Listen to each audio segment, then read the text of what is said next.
อันนี้ให้เบิ่งเนาะถ่ายเบิ่งห้องนอนแล้วก็เตรียมมีห้องนอนมีเดี๋ยวเด้อจะเปิดไฟก่อนมีห้องนอนสองผัวเมียเนาะก็ใหญ่ขนาดนี้แหละ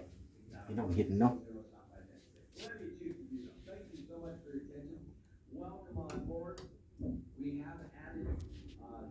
มีสลุงมีบ่อนเมียนเครื่องสุดเมียนเครื่องเนาะ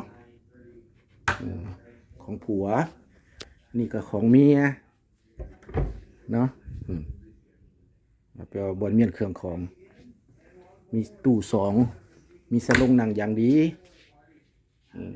ทิปแล้วก็มีโต๊ะเฮ็ดเวียกโต๊ะทำงานเนาะโต๊ะทำงานนี่น้ำเตรียมไว้กินในระยะ7 วันเนาะซื้อ20 กว่าขวดมาเตรียมไว้เนาะแล้วก็จะมาให้เบิ่งห้องน้ำเนาะให้เบิ่งห้องน้ำในที่ว่านี่ห้องน้ำมีดูชห้องน้ำเนาะค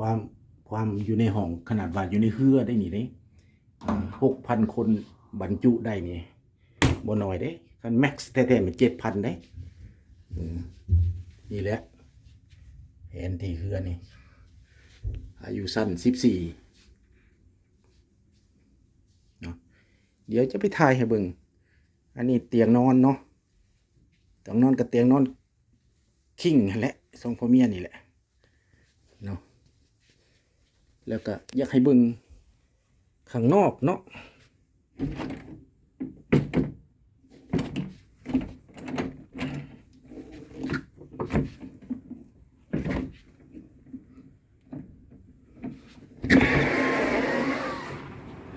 นะ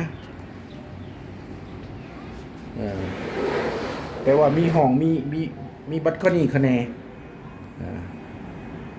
นมีตั้งนั่งยังข้างในนั่งกินเบียร์อยู่นี้บ่เทื่อออกก็ได้เจ้าหน่อยเทื่อก็ออกแล้ว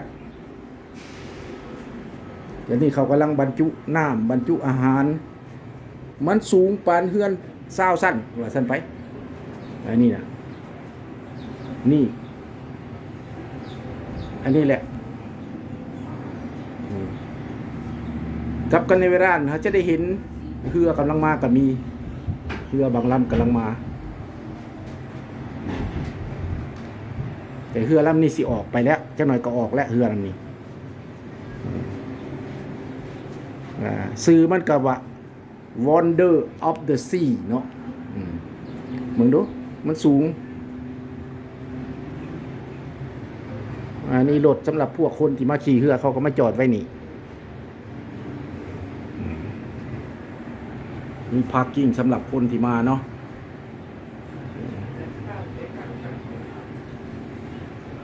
เด้เตรียมที่ถอดแต่แก้เสือกเลยเด้พี่น้องโครงงานเขาเตรียมแก้เสือกเลยเด้เห็นบ่เตรียมสอดเสือกแล้ว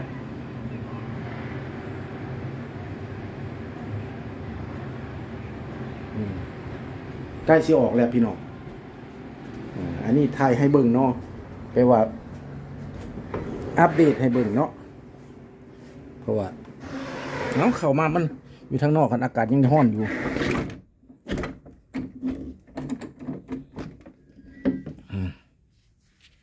นี่แหละมีบ่อนนั่งอย่างดีคันจ่ายถึกเนี่ยกับนอนอยู่ทางในบ่เห็นหยังเนาะผู้อยู่ทางในบ่เห็นหยังอันนี้อยู่ทางนอกเนี่ยจังแนมวิวสองฝากข้างลูกสาวกับลูกชายเพิ่นอยู่ข้างนั่นอยู่เบื้องนั่นฝากเบื้องนั่นแต่ใครมีบัตรก็นี่คือกันอันนั้นก็ได้จองเนาะเขาก็มีทีวีให้เนาะมีทีวีให้นี่แหละวิวให้เบิ่งเนาะอันนี้จะเท่านี้แหละก็ประมาณนี้เนาะใน เฮือนนี่ก็มีแอร์มีความเย็นดีเนาะอ่ะโอเคเนาะบายกันเท่านี้ก่อนเนาะพอให้เห็นนั่นให้เห็นภาพในห้องนอนเนาะมาดามกับลูกสาวเพิ่นไปเที่ยวอยู่โอเคอัปดาพระจักรเท่านี้เด้อพี่น้องเด้อนี่แหละอันนั้นน่ะ